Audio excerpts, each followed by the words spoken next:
Hey Plant Fam, it's your girl Shay with Plant Essence, and we have officially launched into the fall season. Yes, October is here. It's actually one of my favorite seasons. Fall's my favorite season, one of my favorite seasons, aside from spring.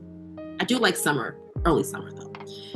And we're also into one of my favorite months, which is October, which also happens to be Breast Cancer Awareness Month for those of you who have conquered and won the battle with breast cancer. But I digress. But yes, this is my favorite time of the year because I also like the theme of like Halloween. And I love the orange, the colors, the masks. I think I showed you a lot at another video how I showed you one of my planters, which was a skull. I'm into skulls for some reason. I don't know. It's just a quirk that I have.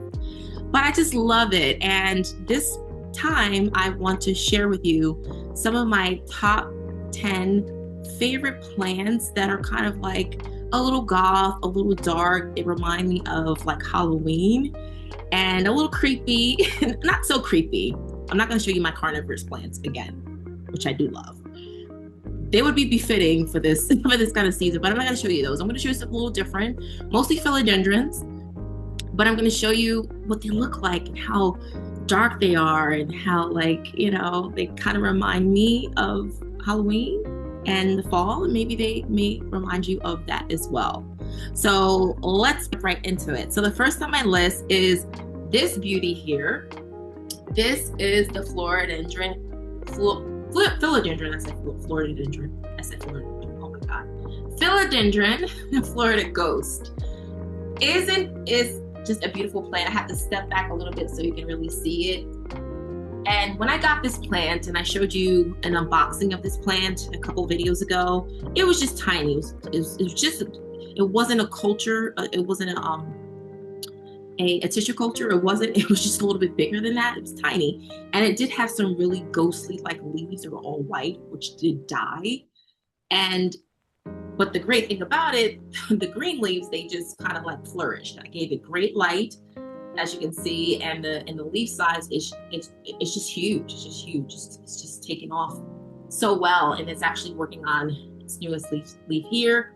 I believe this one here it's an inflorescence. If I'm wrong, please somebody let me know. But it kind of attached to the petiole a little bit, and it's coming out. It's a little awkward. I think that's actually a seed where the seeds come in. And this definitely is a new leaf coming in. But this plant is just beautiful. There's nothing really ghostly about it because it's all green. But it's called a Florida Ghost, so I thought I'd start there. But I absolutely love this plant. It's an easy care plant. I leave it here, right here by next to my fireplace, flanked over here. It has a great light, also a great light to the sun at certain times of the day. But eventually it's going to hit the ceiling, so I may have to chop it at some point. But yeah, that's my Philodendron Florida Ghost. The next one on my list, I actually went over this when I was talking about the PlantCon 2025. This is the one I snagged from there. But this is the Philodendron Dark Lord. And as you can see, it's very dark. It almost looks like black at certain angles, but it's a really deep green. There are maroon, the backs are maroon, but it's a great plant. And I have it in this terracotta planter. I should put it in something a little bit darker, just kind of go with the theme of, you know, October, Halloween, gothy looks. But I said, hey, why not? But she's happy. She's working on her new leaf. And what I find about darker philodendrons is they are slow growers. I don't know if it has something to do with, you know, the amount of chlorophyll or something in it, but it takes a while, especially if they're like a maroon color, like a reddish color. It takes quite a bit of time for it to actually grow. And that's what I find. But she's happy. I keep her up in my plant room next to some really good light. So this will be the first leaf she's going to give me since I got her back in the end of October. The end of August, sorry. So, but yeah, Philodendron Dark Lord. plant we have on our list is a bit of a diva, and I'm sure a lot of you have heard about her, but she's called Pink Princess. And I got this plant. Most of my plants I got when they were very, very small. It was nowhere near this size. And I got her, I paid about $10 for her because she was low variegation, and meaning like you see this pink here. This surprised me because when I got her, she basically had very little pink variegation on it. I mean, just the little tip here was as much variegation as it had. And these are some of the original leaves here. It was very small, and then it started to put out just touches of pink here and there. But this one surprised me completely.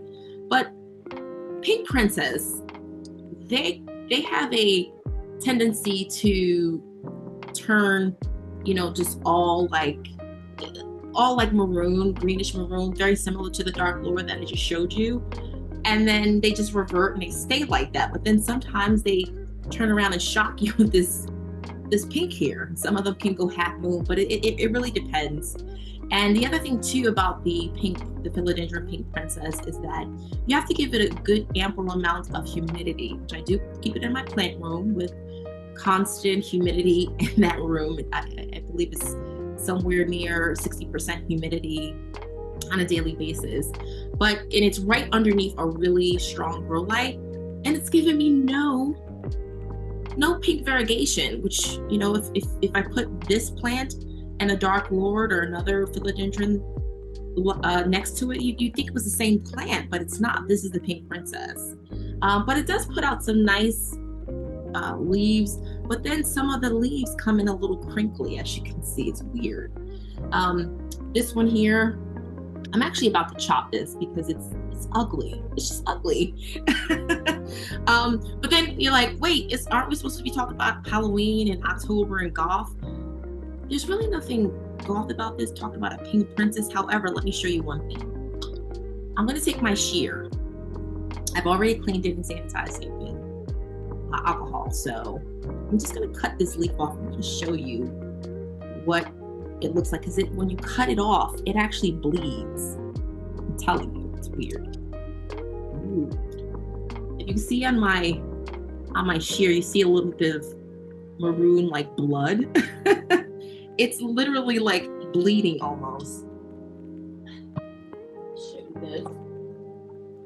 I'm just gonna dab the incision a little bit so you can take a look at it.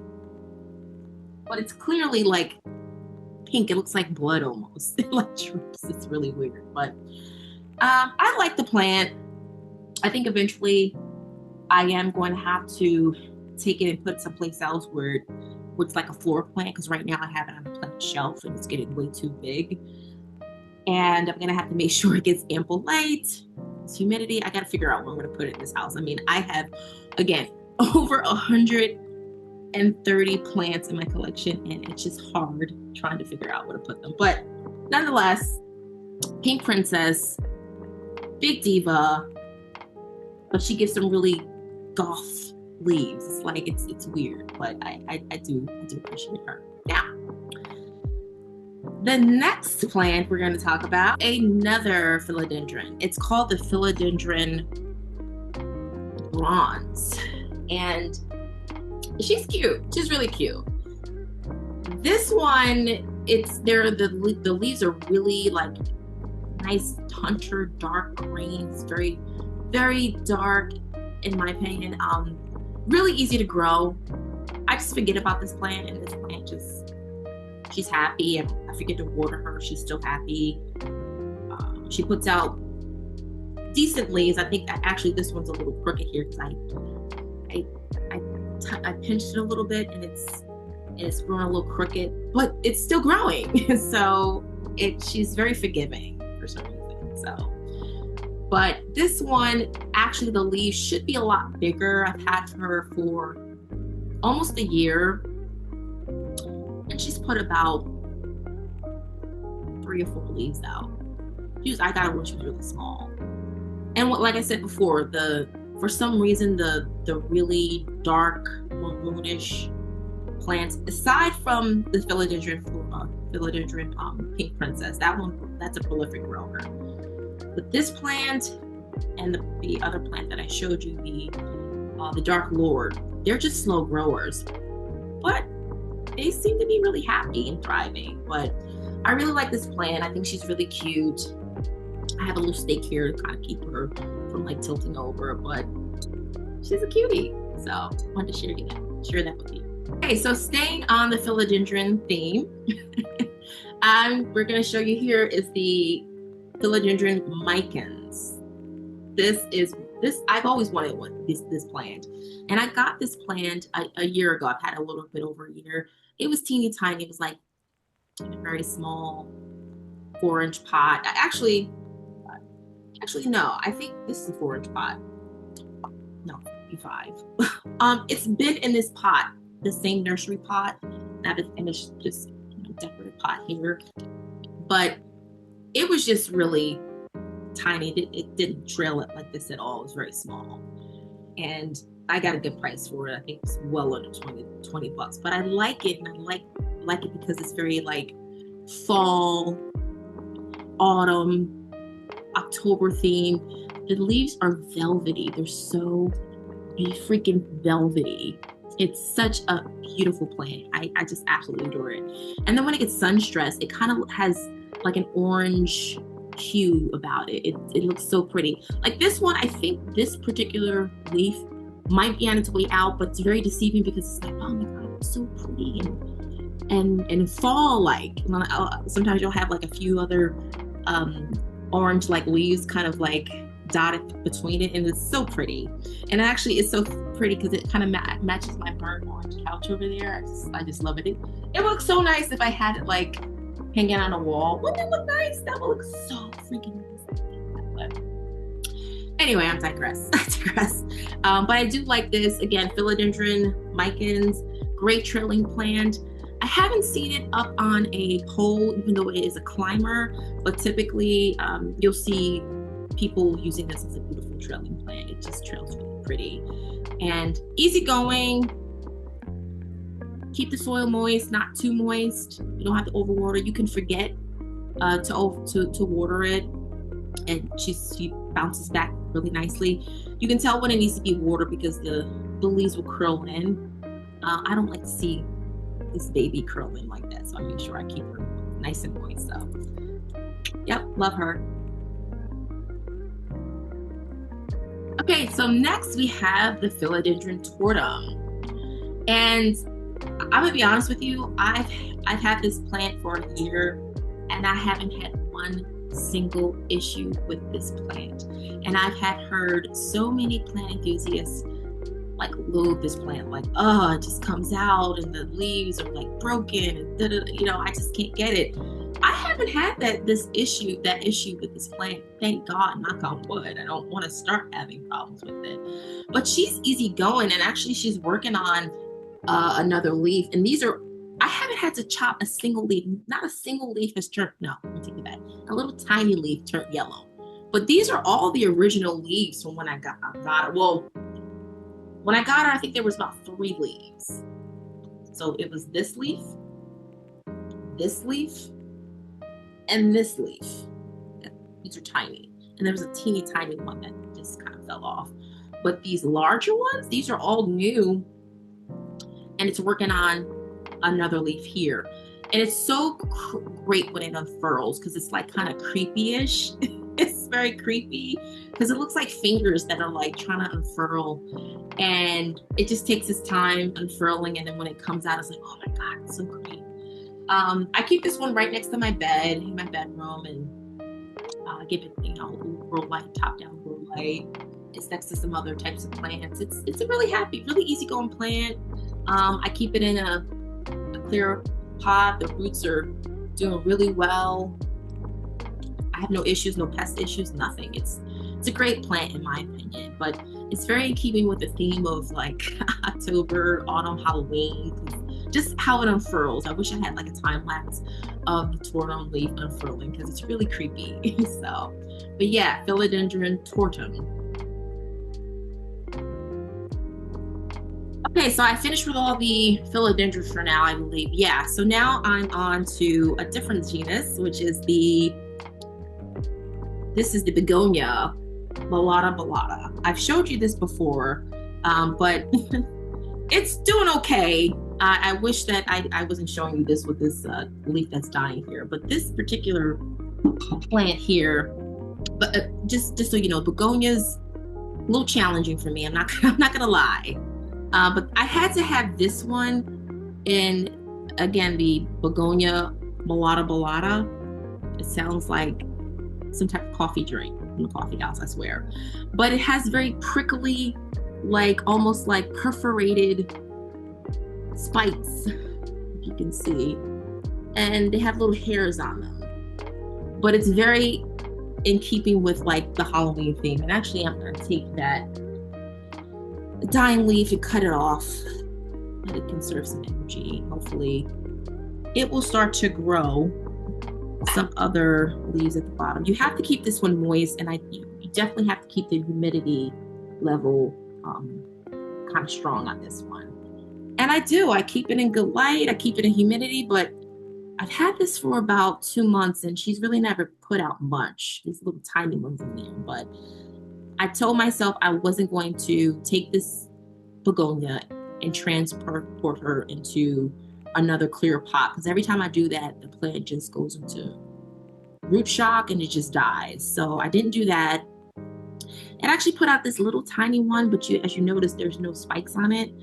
So maybe I'll fertilize her. She is moist, but not. Maybe she could use a little fertilizer. And just sidebar, we're going into the colder season, so we're coming out of the growing season for the plants, and a lot of plants go into dormancy, and you want to stop giving them fertilizer because they can have fertilizer burn, so like over fertilizer. You don't want to do that. But actually the fertilizer that I use is very gentle, it's more organic, so I don't run the risk of that. But during the colder seasons, they grow slower. They're just, they're in dormancy. You don't want to feed them. Just give them water when they're dry, and then make sure you keep the light. I have a lot of grow lights in the house, and come springtime, we should see some action come springtime. I'm hoping and praying, but I do keep it here, and I keep it in this close here to make sure that the humidity level stays consistent, and just relatively happy. It's not dead, so but that's a good thing. But I want to show you this again, Begonia melanobullata. Again, it sounds like a coffee drink, but yeah. Okay, guys, this is another begonia. I actually didn't have it on my list, so I might go over, instead of 10, I'll make over to maybe 11 or 12. But this here is one of my favorites. This is the Begonia Amphioxus. And begonias are hard to take care of. They really are, but this one I had to have it because it was so nice and full. And ever since I got her, she's just been putting out so many different, so many leaves. They're so cute, but I had to have it because, like I said, it looks like a fall plant. It's very like gothic and different, and like a little jaggedy. They look almost like razor blades. Like the leaves are so sharp and they're so jaggedy, and then the polka dots look like a little, I don't know, a little disease or whatever, like a skin disease. It's really, but I think it's adorable. But this particular plant, along with the melanobullata, they're great terrarium plants. And you want to make sure you keep, the humidity around it. I got this. It's still in its original nursery pot. Again, sidebar, if you get a begonia, do not, I repeat, do not repot it until it gets much older, because they just go into, in my opinion, root shock, and they just die. So, and I had one that was a little bit bigger than this, and it started to die, and I took one of the clippings and I propagated it, and it's a tiny one that's growing. I showed you in a previous video. I am growing another very tiny one, but that's kind of my creation. This one it kind of came pretty full, but it's grown quite a bit since I've gotten it. But begonias, they are the most, in my opinion, challenging genus to take care of. They are so finicky. It's just not funny. So, but yeah, I keep it here, and I make sure I keep it in this dome here underneath sufficient light, and it's relatively happy. So, yep, Begonia Amphioxus. Okay, so I'm back. So the next one I want to share with you is the Black ZZ. Don't ask me to pronounce the name. But it's an African ZZ plant. So they come in different varieties. There's one that's just all green. It's just a regular standard ZZ plant. I believe the common name for this one is not just the Black ZZ, but the Raven. There's also not a camouflage, but it might be a chameleon. But it's a variegated ZZ plant. But I got this from the plant district in New York City. It was like $10 or so, and it was very tiny. It only had 1, 2, 3, 2. I'm gonna say it just had. Oh, I think it had this one. It had 4, maybe 3 or 4 little stalks, and the two newer ones. These are brand new. And when they come in, even though it's black, it comes in completely green. And it just actually, turns as it matures and hardens off, it turns black. And I've actually taken this one and taken it out of the soil and put it into a hydroponics setup. So these are Lecker clay balls inside there. And these are drought tolerant. So you would think anything drought tolerant would not want to sit in water. And actually at the bottom of this, there's a little reservoir. There's some water in the bottom of this, so it can, look up the water that it wants when it needs. But it's been really happy. I haven't had any root problems, root rot. It's just been growing, and it's just doing its thing. So I'm so excited about that. And just going right along, this one is one of my favorite because this is when I got into my plant journey. This is maybe the second or third plant that I got. This is the Alocasia Holly, or African mask. I love it. And last year when I had it, had about 14 beautiful big leaves.